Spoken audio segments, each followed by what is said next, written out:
Welcome back to Star Wars this week. So, this week we're touching on something that has been touched on 2 different times, or has been touched on once each time for each movie, but at the same time, it's something it's Boba Fett, whether he shows up in the movie or not. It's not something that I've actually heard someone ask, is that I've heard people say, will he show up in Rogue One? And I've heard people say, will he show up in Young Han Solo movie? But what does he show up in? Could he show up in both? Or is he going to show up in one over the other? Or does he not show up at all? So that's what this video is about. So obviously we all know who Boba Fett is. He's one of the best, minor characters ever be introduced. Best bounty hunter in the universe, and no disintegrations. So yeah, we all know who Boba Fett is. But the question is, we're all assuming that we're going to see him in some way, shape, or form in one of these movies at some point.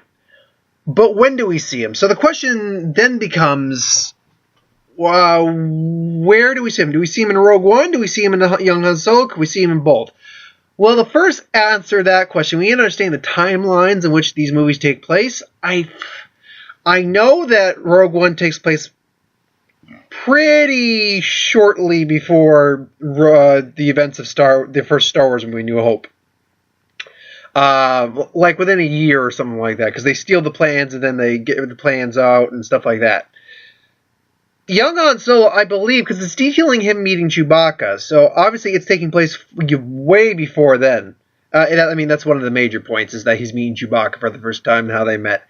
But that would mean that it has to take place very much before the events of Episode 4 and the events of Rogue One, because it's been assumed that him and Chewbacca have been hanging out for a long time because of the light debt, and they've been partners for quite a while. But also because the actors they're looking for right now with Han Solo, for young Han Solo, are on the late teen to mid-20s side right now. So they're not old, they're not very aged actors, I guess we could put it.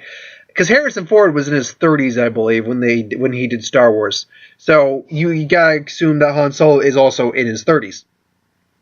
So we're talking about near a decade probably before the events of Episode 4. So with that being said, let's actually work backwards. Even though Rogue One comes out this year, let's work backwards and talk about the Han Solo movie first. If he shows up in the Han Solo movie, well, first off, he's older than Han, I'm pretty certain, Boba Fett, because he's about 12 in Clone Wars, which is canon, Attack of the Clones, so that's canon. And then New Hope takes place, I'm trying to remember the timeline right now, because Revenge of the Sith takes place maybe about 5 years, something like, let's say 5 years. 5 years after Clone Wars, so that would put Boba Fett at about 15 years old. Let's say, just to conservative, say 15. Then you gotta go to episode 2, from 3 to 4. Obi-Wan was, I believe, in his late 30s to 40s, because Alec Guinness is, definitely older, and he's an older Obi-Wan. And Luke, I think, is about early 20s, so it's about 20 years later, let's say. So that would put him at 35 for episode 4. So he's basically in his prime at that point. And then, go on past that, then you're starting to get into age. But yeah, let's say for the sake of sake, by episode 4, he's about 35 years old. So he's older than Han, but not by much, actually. Which would imply that Han was probably born, roughly speaking, a little before or a little after episode 3. Somewhere in that time frame. So it's entirely possible we would see a much younger Boba Fett meet Han Solo. But would we see him? It all depends. The answer to that question really is dependent on what the overall story for the Young Han Solo movie is. Not just him meeting Chewbacca, but what's the actual confrontation he's dealing with, and what are they going with the background that he was actually a part of the Imperial Army at one point? Are they not going to go that background? It's up in the air at the moment. But if I were to be a betting man right now, I would say that at least for the Young Han Solo movie, the likelihood of us seeing Boba Fett would actually be above 50%. I would actually go say 60%. It would make sense, especially if they do go with that origin that he did actually start out in the army, maybe even had a brother, I believe, or just a friend who died and then he left after he saw the enslavement of the Wookiees save Chewbacca, then they hire Boba Fett to go after him, because you know for a fact he's had dealings with Boba Fett before, even in like Return of the Jedi, where he says Boba Fett's like, oh yeah, that guy, and he shows up in the extended edition of Episode 4, so he knows Boba Fett in some way, shape, or form.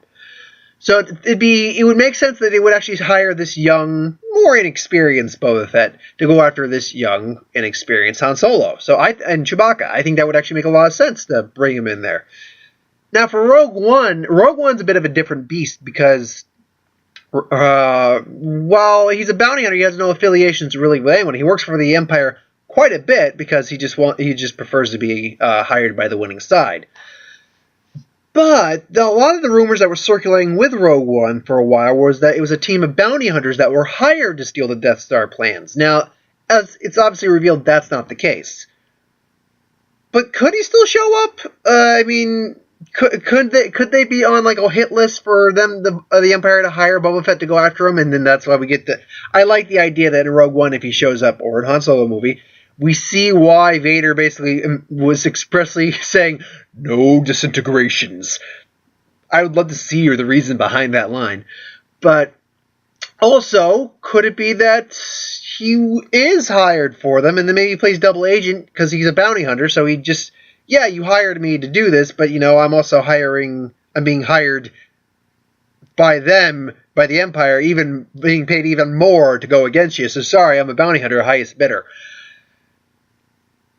I think it's it's more likely we're going to see him in the Han Solo movie than we are in Rogue One. If I were to say an over-under right now, I'd say it's about 70% we could see. I'm going to, go about 70% young Han Solo movie, but only about 20% where we could see him in the Rogue One movie. I think if we are going to see him, I think it's going to be in the Han Solo movie, not the Rogue One movie. But it's not saying he couldn't show up in the Rogue One movie, but it seems, in terms of the plot, more likely that he won't, because we already got Vader in there. We don't need to cram Boba Fett in there if we don't have to. Because I don't think we're going to see Vader really that much in Rogue One, in Han Solo, if at all. But Boba Fett would be one that could easily replace him and, be his antagonist for the film, at least for the part of the film. So, I think it's a possibility we could see him in both. But I would lean more towards the young Han Solo. It just makes more sense that we will see Boba Fett in the young Han Solo movie than we would in the Rogue One movie. Plus, we have yet to get a trailer for Rogue One, so let's wait till we get a trailer before we really maybe pass a final judgment on that. So that's my thoughts on that. Thanks for watching. I hope you enjoyed. Like, comment, share, subscribe. As always, if you wanted to sorry, it amused me. If you want us to review something, put it in the comments below. Let us know. We'll do a review of it at some point. I'm actually going to do my food tries video a little later today, so expect that up also. But thanks for watching, and I will see you next